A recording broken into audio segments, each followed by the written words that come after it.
So good morning guys, और आपके क्रिक exam channel में आप सभी का स्वागत है। तो आज के इस वीडियो में 21 अप्रैल के इंपॉर्टेंट करंट अफेयर्स को हम लोग कवर करेंगे। तो हमारा पहला प्रश्न क्या है, अभी हाल ही में गोवा के नए राज्यपाल के रूप में किसे नियुक्त किया गया है? तो आंसर होगा सुनील अरोड़ा को। सुनील अरोड़ा, ये नाम आपने जरूर सुना होगा क्योंकि ये अभी तक हमारे चीफ इलेक्शन कमिश्नर थे 23वें नंबर के, लेकिन अभी ये रिटायर्ड हो गए हैं और अब ये गोवा के नए राज्यपाल बन गए हैं। वैसे गोवा के राज्यपाल का अतिरिक्त प्रभार, एडिशनल चार्जेस अभी तक किसके पास था?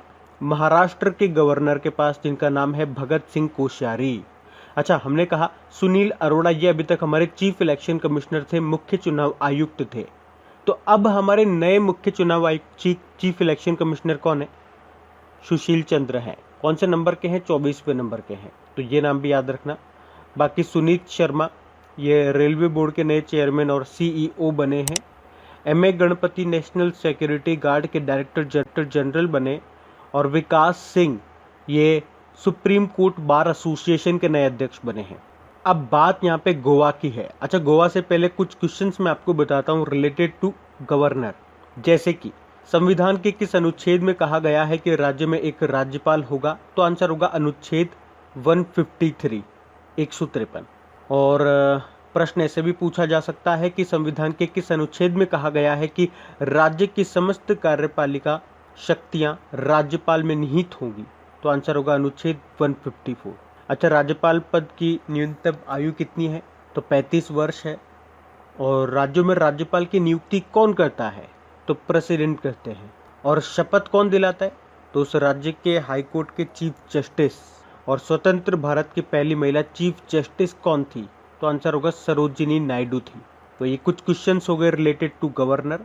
अब बात यहाँ पे गोवा की है। तो ये रहा मैप में गोवा। देखो, गोवा की कैपिटल पणजी है और पणजी किस नदी के किनारे स्थित है पूछा जाता है एग्जाम में? तो मंडोवी नदी के किनारे। गवर्नर तो सुनील अरोड़ा हो ही गए, मुख्यमंत्री प्रमोद सावंत है यहाँ के। गोवा क्षेत्रफल एरिया वाइज सबसे छोटा राज्य है देश का और सबसे बड़ा राजस्थान है। यहाँ के चीफ जस्टिस कौन है? दीपांकर दत्त है। अभी गोवा सरकार ने मुख्यमंत्री देवदर्शन योजना को शुरू किया था।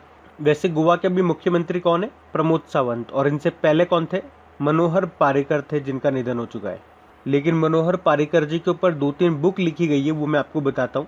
तो बुक का नाम है an extraordinary life, a biography of Manohar Parrikar, जिसको लिखा सदगुरु पाटिल और माया भूषण नागवेकर ने।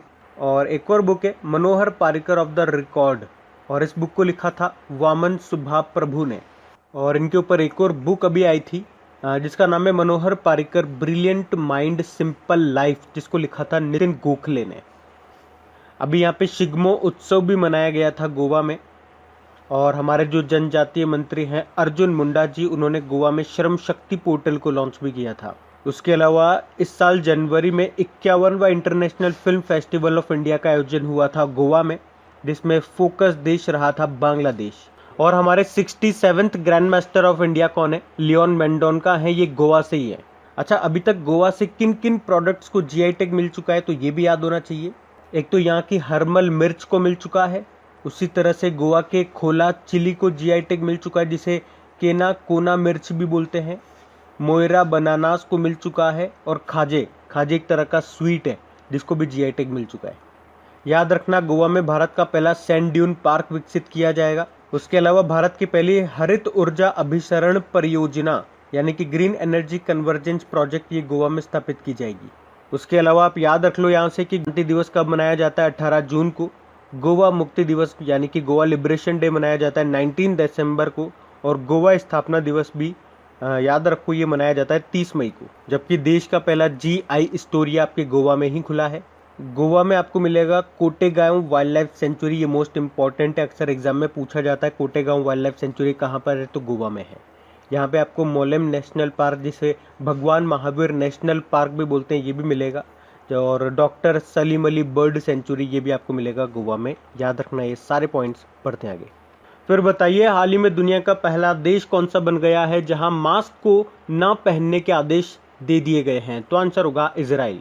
तो अभी इजराइल में प्रशासन ने लोगों को मास्क न पहनने के आदेश दिए हैं।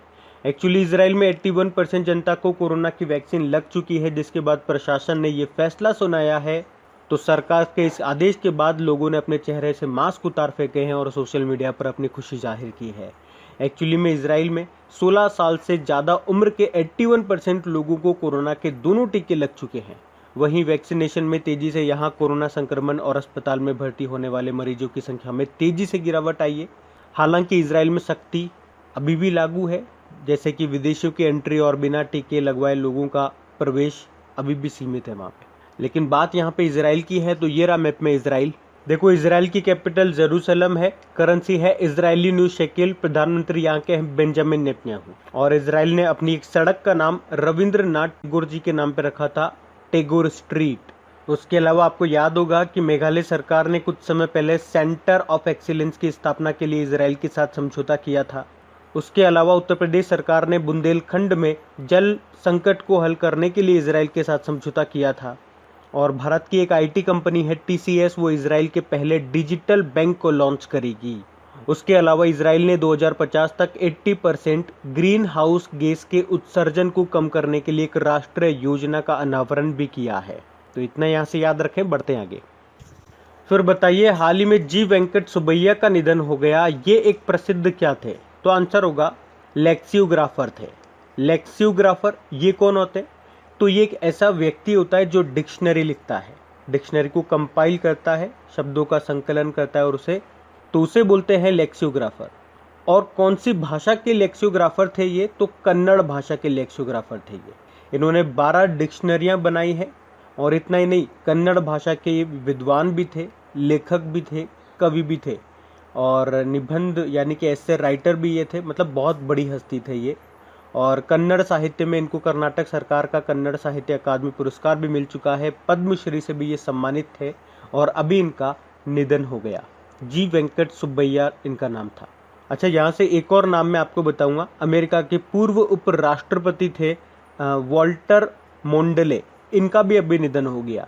ये कब से कब तक उपराष्ट्रपति रहे थे? 1977 से 1981 तक। और उस समय अमेरिका के प्रेसिडेंट थे जिमी कार्टर। और वैसे वर्तमान में वहाँ की उपराष्ट्रपति, पहली महिला उपराष्ट्रपति कौन है? कमला हैरिस है। अच्छा, कमला हैरिस ने 3 बुक्स लिखी है, उनके बारे में आपको बताता हूँ, ध्यान रखना। The truths we hold, super heroes are everywhere और स्मार्ट ऑन क्राइम। बढ़ते आगे। फिर बताइए, कोविड मामलों पर अंकुश लगाने के लिए किस राज्य ने जन अनुशासन पखवाड़ा शुरू किया है? तो आंसर होगा राजस्थान की सरकार ने।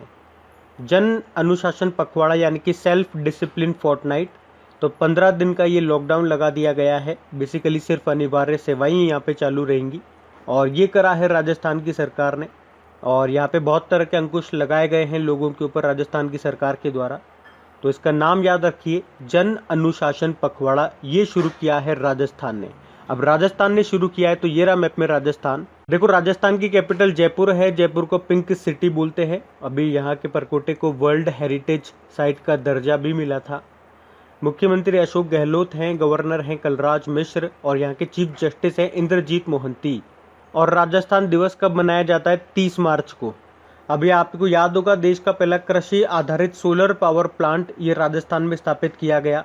अभी राजस्थान सरकार ने मुख्यमंत्री चिरंजीवी योजना शुरू की थी, बैक टू वर्क योजना शुरू की थी, मेजर ध्यानचंद स्टेडियम योजना यहाँ पे शुरू होगी।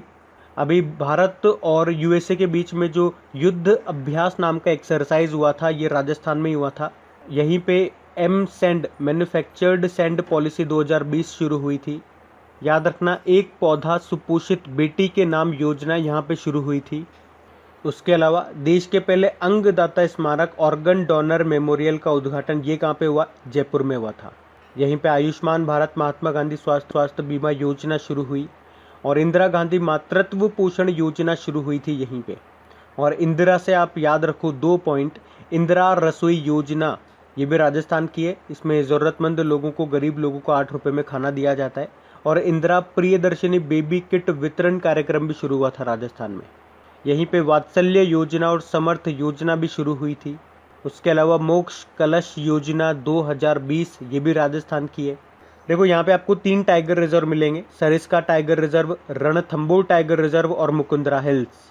यहाँ पे आपको सरिस्का नेशनल पार्क मिलेगा और केवला देवखाना पक्षी विहार भी आपको यहाँ पे मिलेगा, जो कि यूनेस्को विश्व धरोहर भी है। अच्छा, राजस्थान का कालबेलिया नृत्य आप याद रखना, क्योंकि यूनेस्को के अमूर्त सांस्कृतिक विरासत सूची में ये शामिल है। यहाँ का राजकीय पशु है चिंकारा और ऊंट। राजकीय पक्षी कौन है? गोडावण है, जिसे ग्रेट इंडियन बस्टर्ड बोलते हैं। राजकीय पुष्प है रोहिड़ा का और राजकीय वृक्ष है खेजड़ी का। तो इतना यहाँ से याद रखेंगे। बढ़ते हैं आगे। फिर बताइए, अभी हाल ही में हुई सीनियर एशियन रेसलिंग चैंपियनशिप 2021 में भारत किस स्थान पर रहा? तो भारत तीसरे स्थान पर रहा।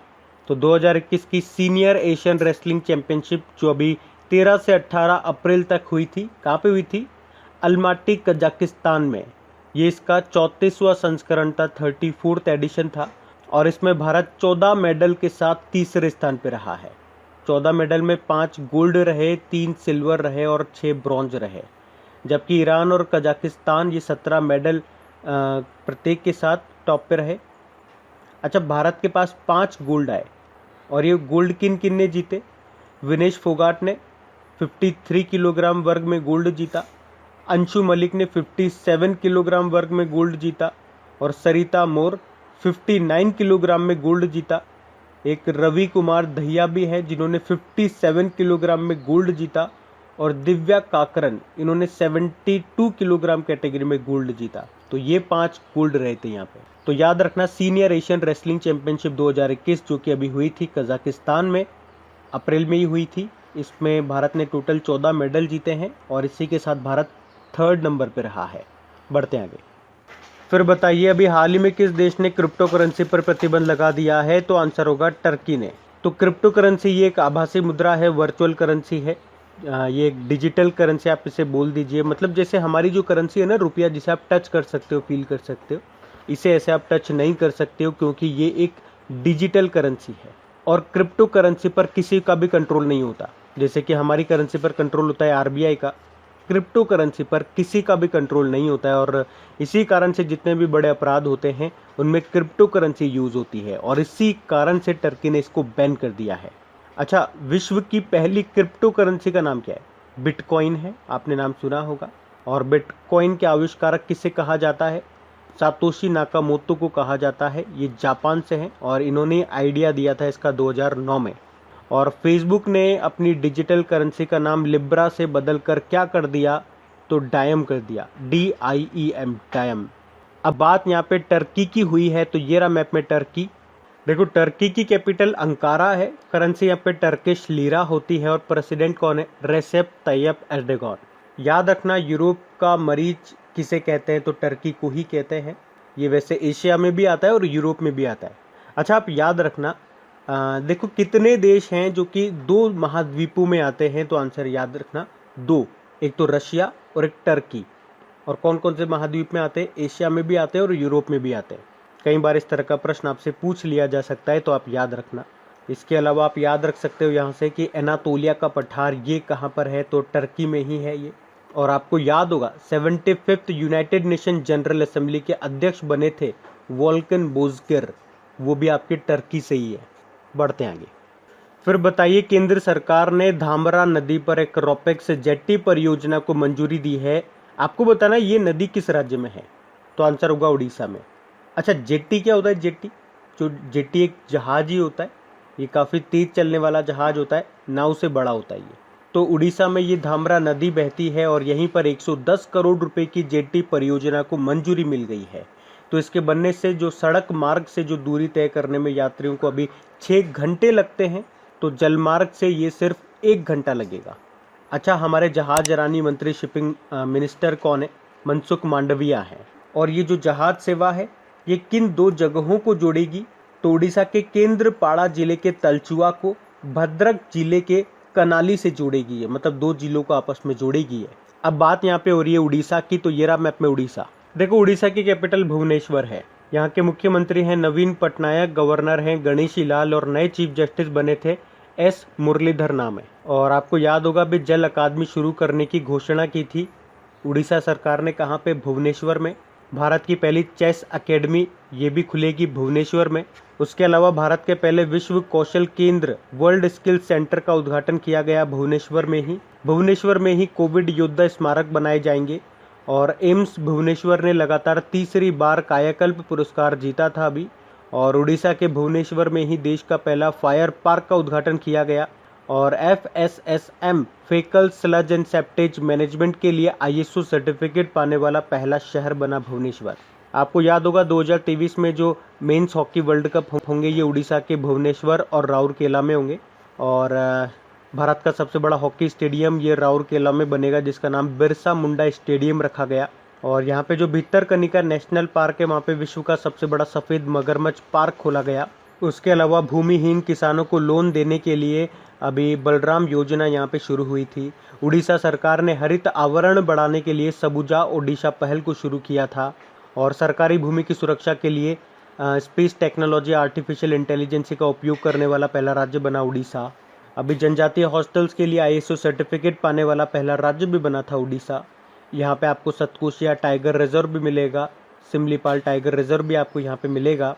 और ब्लैक पगोडा टेम्पल ये कोणार्क सन टेम्पल को ही कहते हैं, जो कि उड़ीसा में है।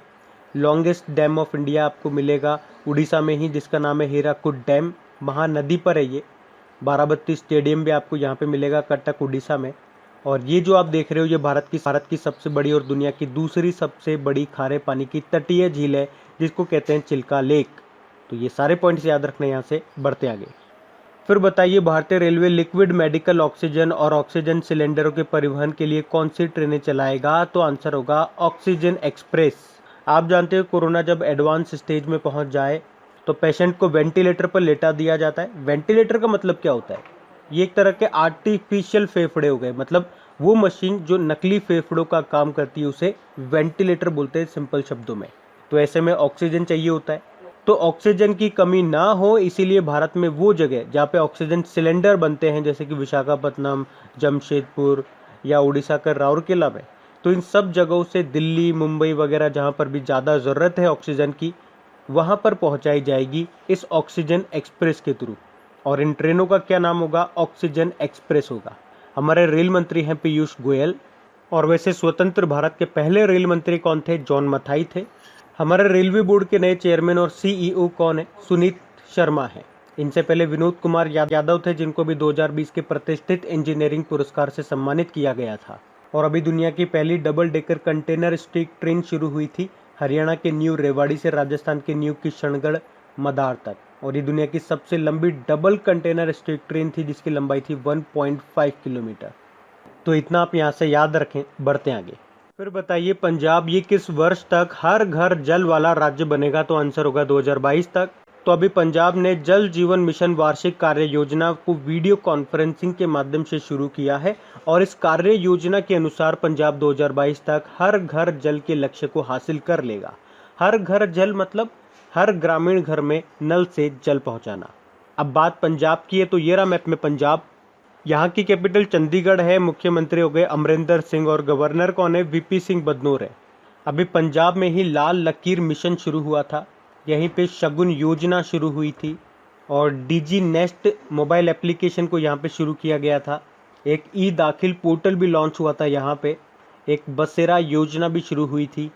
और दिव्यांगजन सशक्तिकरण योजना भी यहीं पे शुरू हुई थी। एक घर घर निगरानी एप्लीकेशन भी पंजाब में लॉन्च हुआ था। उसके अलावा पंजाब की पहली महिला मुख्य सचिव कौन बनी थी? विनी महाजन बनी थी। अच्छा, पंजाब का जलीय जीव कौन सा है? सिंधु डॉल्फिन है। बढ़ते आगे। फिर बताइए अभी विश्व की सबसे उम्रदराज महिला कौन है, जिनका भी 119 साल और 6 महीने की उम्र में निधन हो गया? तो आंसर होगा बच्चन कौर। तो विश्व की सबसे उम्रदराज महिला थी ये बच्चन कौर, जिनकी उम्र थी 119 साल और 6 महीने। अभी इनका निधन हो गया। ये पंजाब से थी। वैसे आपको बता दूं कि वर्तमान में Guinness book of world record के अनुसार देखेंगे तो जापान की 118 वर्षीय केन तनाका ये सबसे बुजुर्ग जीवित महिला है, जबकि बच्चन कौर ये सरकारी रिकॉर्ड के अनुसार 119.6 वर्ष तक जीवित रही थी। बाकी सुमित्रा भावे ये सुप्रसिद्ध मराठी फिल्म निर्माता थी सुमित्रा भावे, जिनका भी निधन हो गया। और विवेक ये सुप्रसिद्ध तमिल अभिनेता थे, कॉमेडियन थे विवेक, जिनका भी अभी निधन हो गया। ये विवेक वही हैं, अगर आपने साउथ की वो रजनीकांत की शिवाजी द बॉस नाम की मूवी देखी होगी तो उसमें रजनीकांत के जो मामा बनते थे वही है विवेक, उनका भी निधन हो गया। बढ़ते आगे। फिर बताइए उत्तर प्रदेश के लोक सेवा आयोग के नए अध्यक्ष कौन बन गए? तो आंसर होगा संजय श्रीनेत। तो अभी Uttar Pradesh public service commission के नए अध्यक्ष बन गए हैं कौन? संजय श्रीनेत।